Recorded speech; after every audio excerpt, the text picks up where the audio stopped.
Hello and welcome back to another week's episode.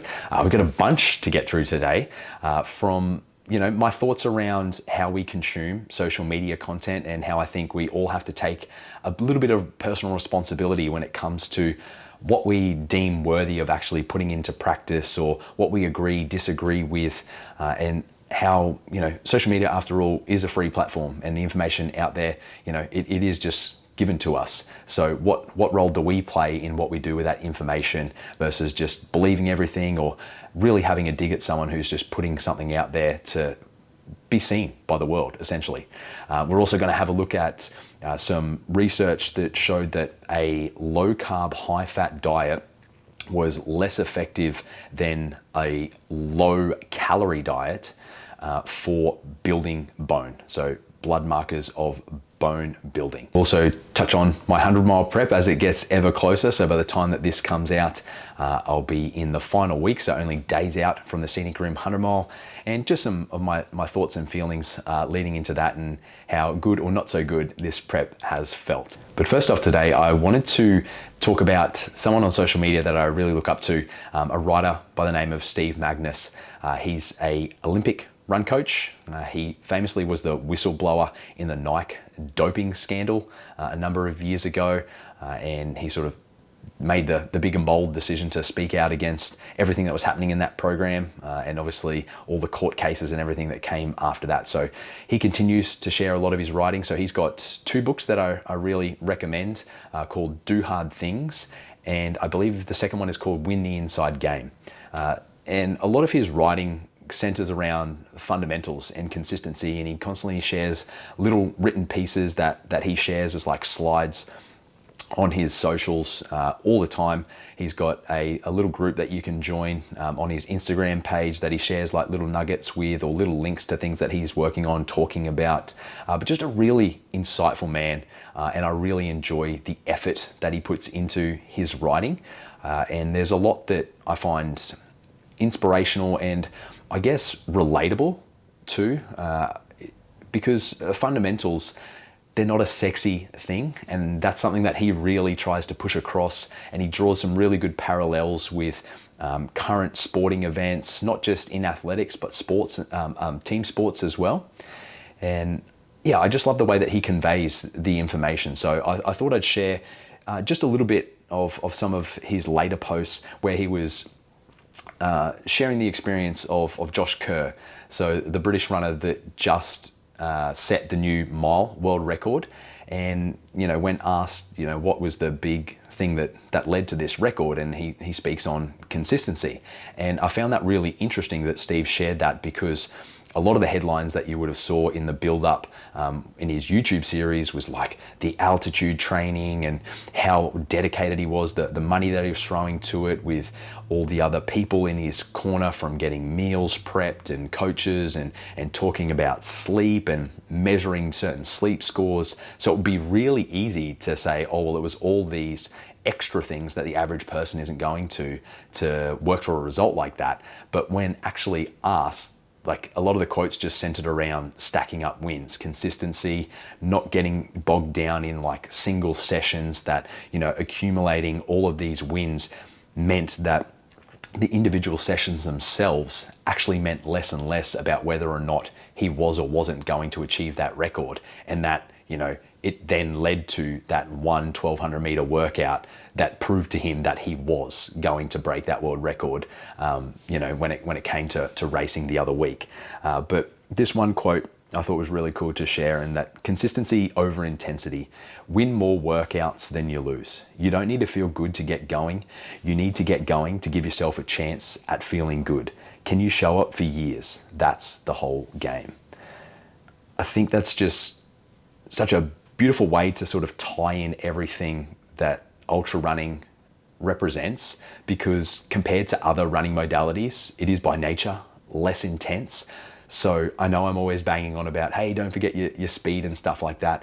But ultimately, if you are being consistent, even just dropping in like little bits of speed exposure within a longer effort if you're constrained by time, but making sure that your weeks, look like the previous week, and just stacking that, if you're someone who, gets it all together one week and then pretty much doesn't train the following week, or everything is just centered around, oh, well, I've got plenty of time on the weekend, so, if Monday to Friday doesn't work, at least I can just get a long run in on the weekend. Like, that will get you so far. That may serve you in a space of like mental health and just pure enjoyment of being outside. But when it truly comes to being prepared for what is required in ultra racing, you need to be nailing the consistency piece. You can't just be wish-washy. Otherwise, you probably are going to find that you're going to get yourself hurt. And I think that's such a shame that you could get certain little variables misconstrued when all you really needed to do was just keep showing up, keep showing up, keep showing up. And the reality is it's fucking hard to do. It does really suck. And a lot of the times it can feel boring. Not every run is going to feel great. I'm sure we could all relate to a time, during a long run or something like that, where the majority of it, like the other day actually, I was out for my final long run for the 100-mile prep, and it was 34 kilometers, and I honestly didn't feel overly great until kilometer 30. And I think we can all share a similar experience where you just don't know when things are going to feel good. And we've all probably had ones where you felt good out the gate, then all of a sudden like things just turned unexpectedly and you're not really sure why. But it doesn't mean that the rest of it didn't count. It didn't mean that the 30 kilometers prior to that didn't count. It all adds up, because then you're going to take away something from the start and be like, okay, well, that didn't really make sense. Is there something that is within my control that I could at least play around with some variables and see what happens? So yeah, just that notion of showing up when things feel shit, to give yourself the opportunity to feel good.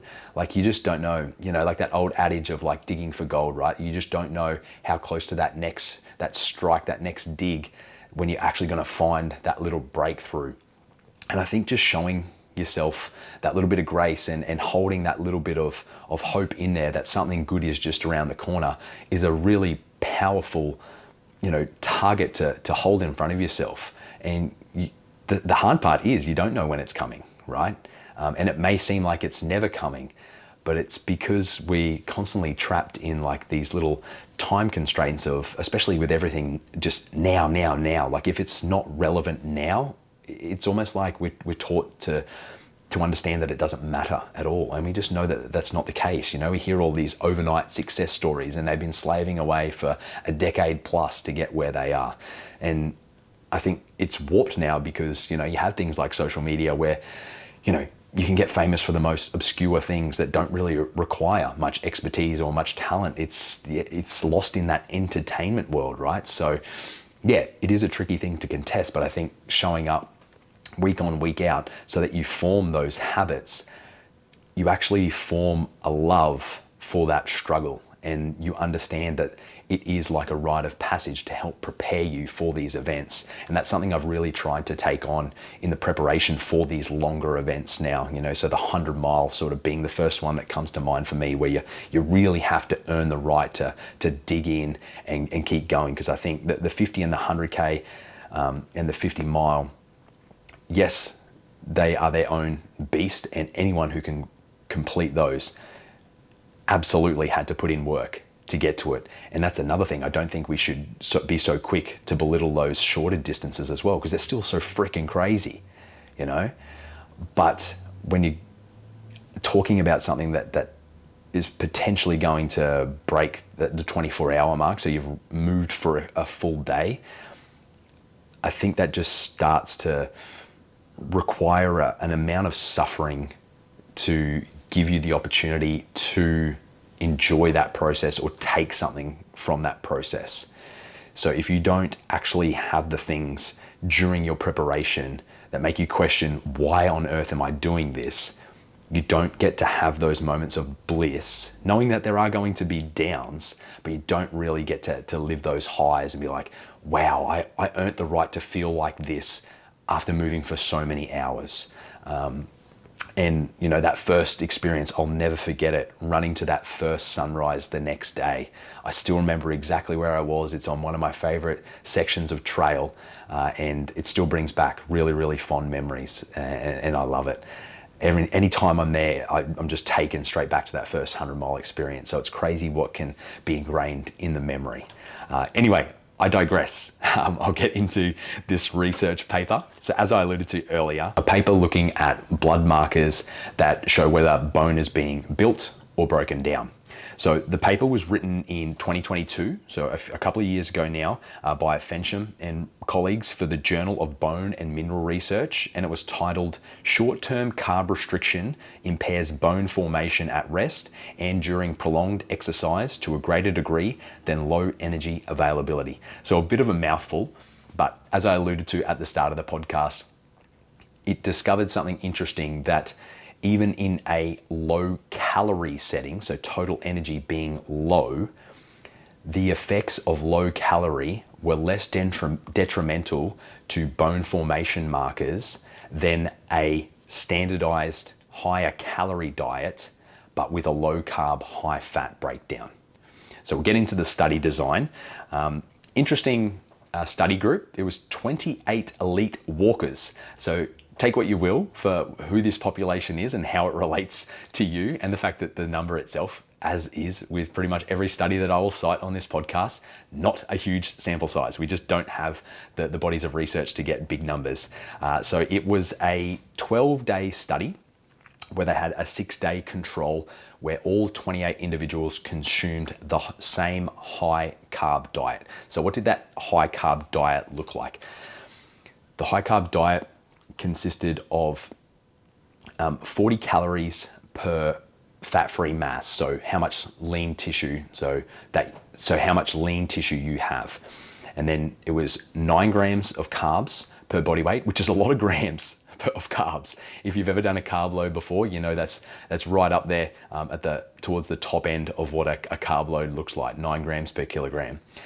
Protein was standardized for all groups, even after the control, at 2.2 grams of protein per kilogram, which is very, very high. Most people would never be getting towards those sort of numbers unless you're right into your protein and, you know, probably a bodybuilder. So it was interesting to see that they picked that number at the high end of the scale.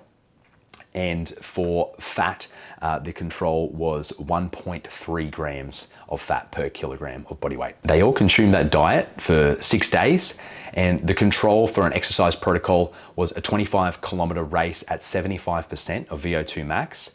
Then they all trained the exact same way for the following 6 days, but were split into the 3 different protocols. So a portion of them maintained that same high carb diet. Another portion went into the low energy availability. So the low energy availability reduced calories to 15 calories per fat-free mass. And then the breakdown of macronutrients was 5 grams of carbs per kilo of body weight. As we said, 2.2 protein and 0.6 grams of fat.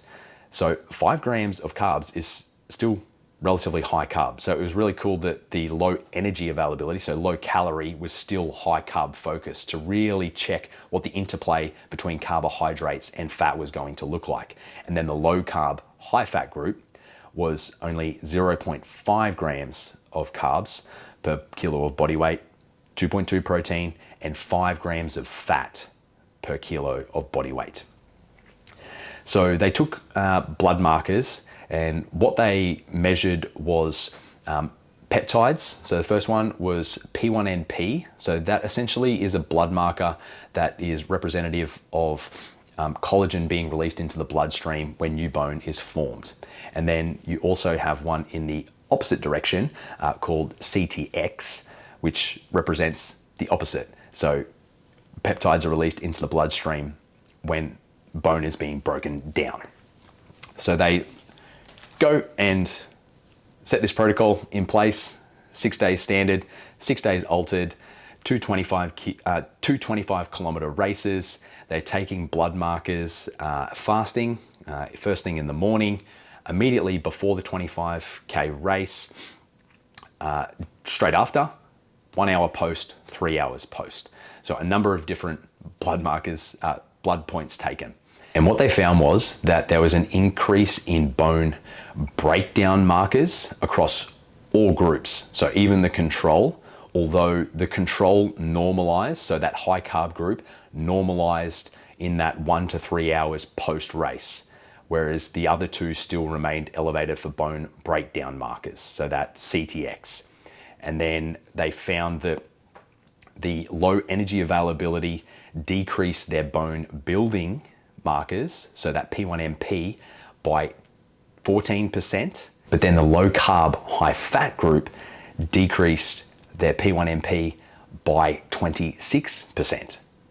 So a really interesting insight in the fact that, as I alluded to earlier, that low energy, so the low calorie diet was still positioned with relatively high carbohydrate, even though total calories was low, compared to the high calorie diet, high fat, low carb, that performed 12% worse when it came to blood biomarkers of bone building.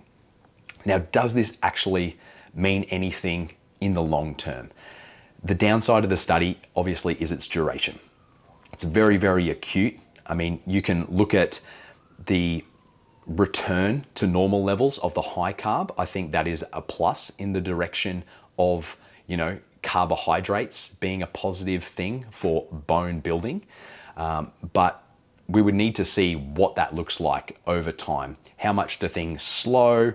Is there something where it starts to adapt to the low fat? Because you hear this in the research that, someone taking on a ketogenic diet needs to go through like an adaptive phase where, they talk about like that brain fog early on and then eventually it subsides and stuff like that. But very, very fascinating that even in a low calorie environment, the carbohydrates that were held within that diet seem to have less of a negative impact than total calories alone. So I'm super excited to see what sort of research spawns off the back of this.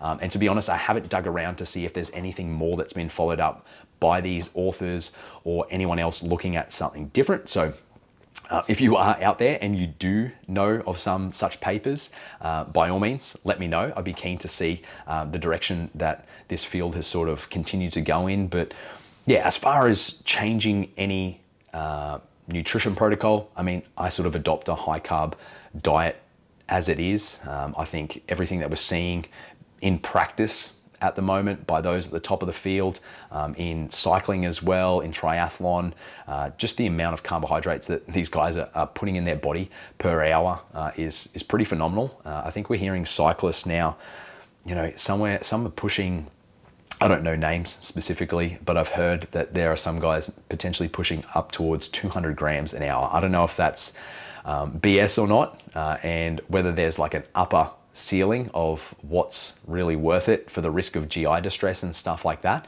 But just that interplay in total calories and carbohydrates alone should really start to at least get you thinking about the carbs that you are consuming in and around your training. And I'd like to think that if you are listening to this podcast, you're probably someone who is trying to gain some sort of advantage for themselves. They're interested in performing better, feeling better to a certain degree, and that I hope that carbohydrates are already a part of your training intervention, and that you're not performing any runs that are, let's say, beyond 90 minutes without taking on some form of carbs. And this is your weekly reminder that the gut's ability to process nutrients is not fixed. So what feels like it doesn't work one week will not stay like that forever. It is highly adaptable. So it is up to you as the individual to be able to train your gut. That's why you hear all these people on the weekend when you're doing your long runs, or whenever you do your long runs, you need to be trialing what you're going to be doing on race day, whether that is from a nutrition standpoint, a fluid consumption, electrolyte consumption, gear, all that sort of thing. This thing is multifaceted, so you need to make your training approach multifaceted as well. And, control for certain variables, only change one thing and see what is interacting before changing another one. All those sorts of little tips and tricks do go a long way to designing your approach. And again, I want to emphasize that it is your approach, because it is so multifaceted. You know, your circumstances at home, your relationship status, do you have kids, don't have kids, do you work night shift, God forbid. All those things are going to be additive or subtractive to the way that you go and approach and how deep you go into marrying yourself to a certain approach. And the culture that you grow up in, the backgrounds that you have are going to serve you whether or not something feels more natural or harder to press against. Like someone who has grown up with an eating disorder and has been concerned about their body weight or the way that they look their entire life is going to be shaped completely different to someone like myself that hasn't had the same body dysmorphia or, you know, eating disorders growing up. And the fact that I've spent so long in like rugby league circles and strength training where it's like get bigger, put muscle on, like holding more weight was always like holding more power. So that way of thinking, eating carbs is something that has always come natural to me. But I know, and I'm becoming more and more aware that that is not the case for a number of runners. And it's something that I'm working hard to educate myself on and really empathize with by giving you guys tools and examples of, hey, like it's okay, like seek permission. And that doesn't mean that all of a sudden you're just going to wake up tomorrow and all of a sudden you're just going to start eating carbs because Ben told you to, or you read a research paper or saw a reel on Instagram. Like these things are going to take time. So don't ignore those old habits that are shouting at you, being like, oh, don't eat that fatty or whatever. You know what I mean? Like, God forbid that is the way that you are talking to yourself, but it definitely is out there. And know that you aren't alone in that process and that there are people who may not have walked that path, but do care about your needs and do want you to share those things. Like these are things that I want to talk about with my clients if they are struggling, and it's something that's not always easy and it needs to be addressed with a level of care, not only for the coach, but also for you, the individual, and understand that these things do take time. But I hope that this little insight, whilst again, it's such a tiny portion of time to see all of these things. And again, they're blood markers. No, scans were taken of bone. You're not going to see changes in bone remodeling in 6 days. That's not how it works. Bone regenerates very, very slowly. That's why, I think it's taken so long for a term like REDS, our energy deficiency syndromes in sport, is taken so long to basically be recognized, is because it happens so slowly, and that it was always thought of, it's just the impact of running. You're running so much that's what's wrecking your bones. And then we gain an understanding on what resistance training does. And it's like, okay, well, could we offset some of the downsides to running, from a bone loading perspective with some resistance training and stuff like that. And I think trail running just naturally marries up to being able to handle load because the intensity is a little bit lower. So it's one less stressor to really have to overcome to the degree of like track running or something like that. So, use that to your advantage. Use, your sense of adventure, if that's how you came into trail running and ultra running, and that curiosity, like that's a superpower. Cool. I can include strength training because my running isn't as intense as trying to, hit a 5K track PR or something like that. I think they're all cool things. So yeah, that's my 2 cents on following up from that paper. But as I alluded to earlier, about our own personal responsibility when it comes to digesting social media. And like I said, I didn't want to exclude myself from that position either. Like, if you heard anything that I've said about this paper and you have some queries on it, I encourage you to go check out the paper. That's why I leave, the resources there, the DOI, for you to go and check out the paper yourself if you're so inclined to dig a little deeper and, maybe have some pushback, or, hey, Ben, maybe you missed out on this, or maybe you have a different question that comes off the back of it. And I think that's all a positive way to spawn conversation around these things rather than create this he says, she says type mindset. And I wanted to talk about a particular piece of media that I saw, and you may have seen it too, but Dr. Rhonda Patrick, you may or may not know who this woman is, but she's had a podcast for a number of years called Found My Fitness, I believe it is. And, she's someone who's highly researched, she's got published papers, she's a very intelligent woman, yet she's on this Mel Robbins podcast and she's talking about certain things that are in banana that when you blend them with your blueberries in a smoothie, they change the composition of the banana and impinge the benefits that some of the blueberries can give you, and it creates toxins essentially. And I've seen a number of accounts, Alan Aragon, who's big in the dieting world, James Smith, Tommy Lewis, a number of different profiles comment on it, and just basically just laughing at her and being like, dude, like, are we really splitting hairs about a banana in a fucking smoothie? I guess I feel sorry for someone like her who is so intelligent and is trying to spread good information. I don't think she's trying to spread misinformation, but it's all about this like optimizer culture. And I'm guilty of trying to optimize certain things or trying to set this perfectionist standard, and it works against you in so many ways other than just blend the smoothie and drink the smoothie. You know, like, that's not something, it's not going to kill you. It's not like drinking cyanide. You know what I mean?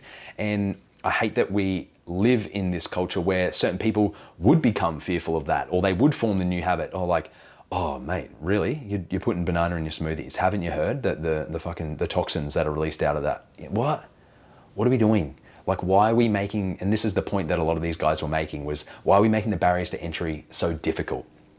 And that's one thing that I hope I never do. And if you feel that I ever do this in anything that I say or post, that I make things more complicated than they need to be. Yes, I love details, and details are important, and that's what I love to do as a coach, but I would never put that on my athlete. That's everything that I do is in the opposite direction. There are a lot of details in my programming and nuances that I like to give based on that individual's needs, because I want them to feel cared for, and that I want them to understand how manipulating some of these variables can be worked to their advantage. That's my ultimate goal.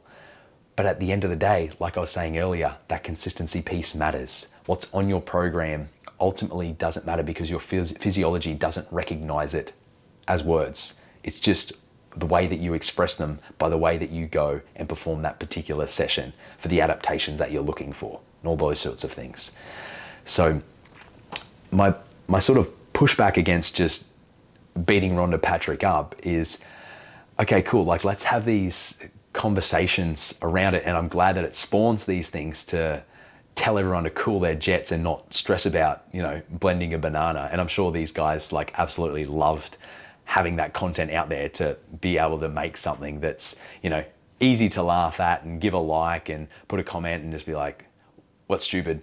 But also, she does a lot of great work, and I don't want something that is perceivably negative. I don't think that should denounce anything that she says from here on out. I think that's a dangerous world to live in as well, to then all of a sudden, you know, cast your judgment by one thing one individual said.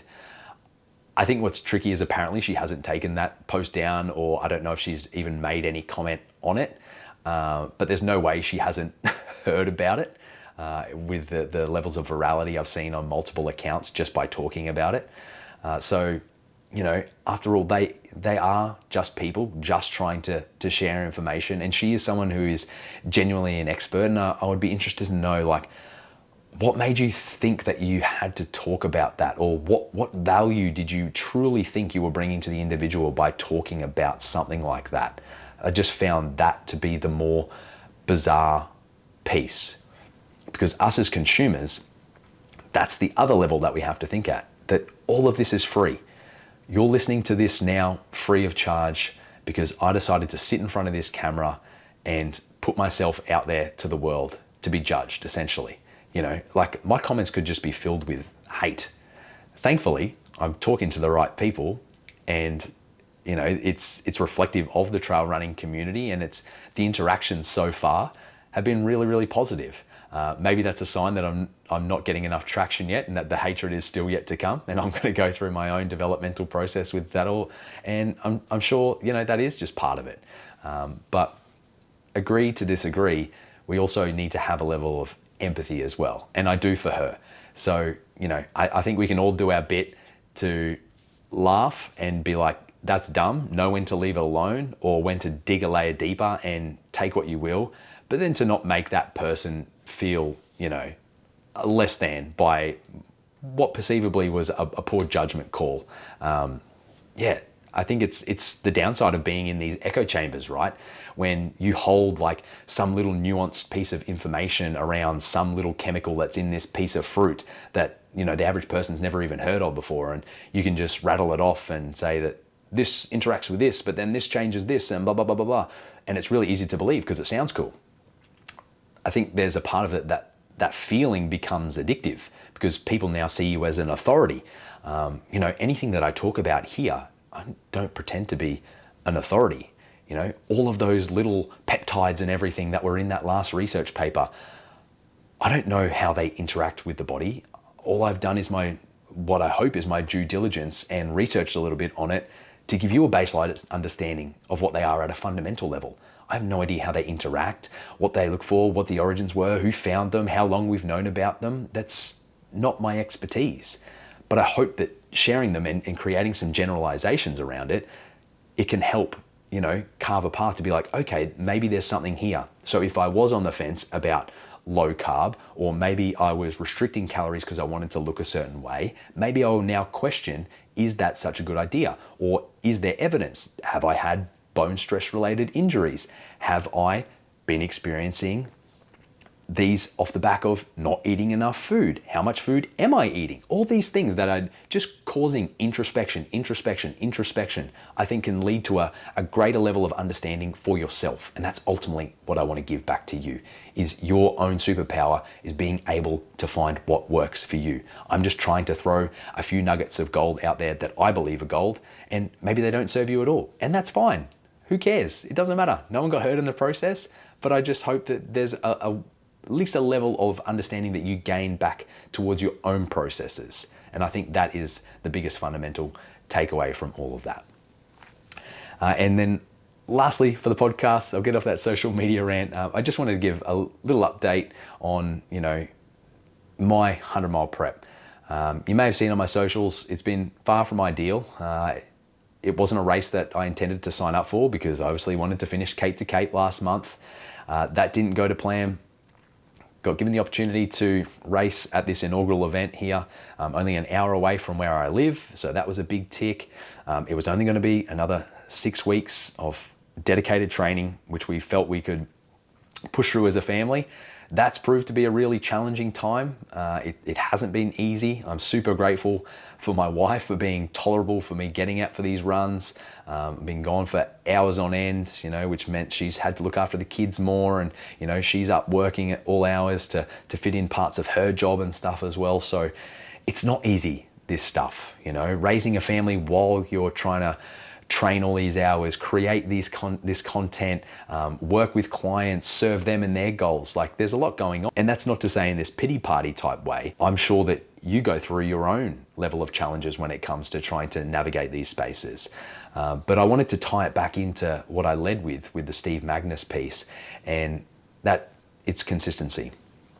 And having looked at the last, 6 weeks, I've still managed to average, over 70 Ks a week, despite sort of battling a few daycare bugs that have found their way into the house, the weird sort of heel subluxation that led to an impingement in one of my tendons, we believe, that magically sort of disappears after I got a good clunk out of my heel after taking a few days rest. But I'm just content with the fact that I've done everything that I can do. And this is largely experiential. I'm trying to forge a path forward for 2027 in what I can achieve as far as being able to qualify for races. So that changes the framing straight out of the gate. Whereas Cape to Cape, I was really trying to push more on the performance side. And upon reflection, I think I did that. I think I pushed too hard. But it's also nice to know some of the things that I now need to listen to about my body when it comes to pushing too hard and things like that. So you're never going to know the path that you're on. Was it beneficial? Was it better that I did DNF so that I get the opportunity? We'll never know, because we never have the opportunity to live two lives, right? And go run it back and A/B test these things. But all I can do is control the controllables And that's turning up, doing the work that I could have done, which I did everything that I possibly could given the circumstances. I'm framing it in a way that I think is super, super healthy, in the sense that I'm not going to go out there and try and blow myself up again. This is about soaking it up, supporting a new event, meeting some new people, doing the damn thing with my best friend in the world, who is my wife, all over again. I wouldn't want anyone else in my corner. The day, I'm sure one is going to have to come where I have to run one of these without her there. I don't like to think about that day, but I'm sure it'll come. And yeah, just that place of gratitude. So if you can always, it always seems, quirky or gimmicky, at least in the Australian culture anyway, right? About always talking about gratitude. But it's so important to just get back there every now and then and give yourself some grace. And it's like, things aren't as doom and gloom as you think they are. Everyone's got their own level of relatability to all the shit that you're going through. And at the end of the day, we get to choose this. We choose to make things hard for ourselves in this ultra world. And what a beautiful thing that is, because the things that come on the other side of that, just like I'm sure, well, I hope you heard in my podcast with Holly Ranson last week, was that, it's like living a lifetime in one day. Like, it's just this compression of time that is so unique. And I think it sounds so stupid. It's almost like another step above the whole runner's high thing. It's like, oh, here we go, this runner's high guy, okay. And it's ultra running is that next step further. It's like these breakthroughs that you have from running for so long are so profound that you really cannot describe it adequately without sounding like some woo-woo hippie or something, unless you've gone and done it yourself. But the joy and elation you can feel at the same time as feeling so fucking horrible, in so much pain. You can't believe what you've endured, but it was still so worth it. And I sort of equate it to like getting a tattoo. I think having gotten out there at Cape's Cape the other week, it was like, oh yeah, it's been a while since I tried to run 100 miles because I thought it was a lot easier than it was. So yeah, that's my 2 cents on where everything's at. I hope you gain some insights into the research paper that we provided. Go check out Steve Magness's page. And as always, if you are enjoying the podcast, please share it, leave a review, send me some emails with some questions that you guys may have about some training theory or some things that you'd like to talk about, maybe a guest you'd like to see on the show. All of these things help with the growth of the channel and what I'm trying to do. And ultimately it's to improve the reach in the sport. I want more people in the sport, because if we can make trail running bigger here, it creates more opportunities for us to not only host amazing events locally, but then I'm hopeful that it will improve our ability to race overseas as well. So I really want to make that an underlying mission of this podcast and everything that I do through social media and coaching, is share all these experiences with you guys, hear your stories, what's working well, what's not working well, and how can we make the community, not only in Australia, but globally bigger, because it's very easy to forget how small trail running is on a global stage and how much smaller it is even more on a domestic stage here in Australia. So the more we can look to promote the growth of the sport rather than cannibalizing each other before we even grow our wings, I think we'll all be better off for it. So yeah, please go and share and ask away. And thanks again for listening, and I'll catch you in the next one.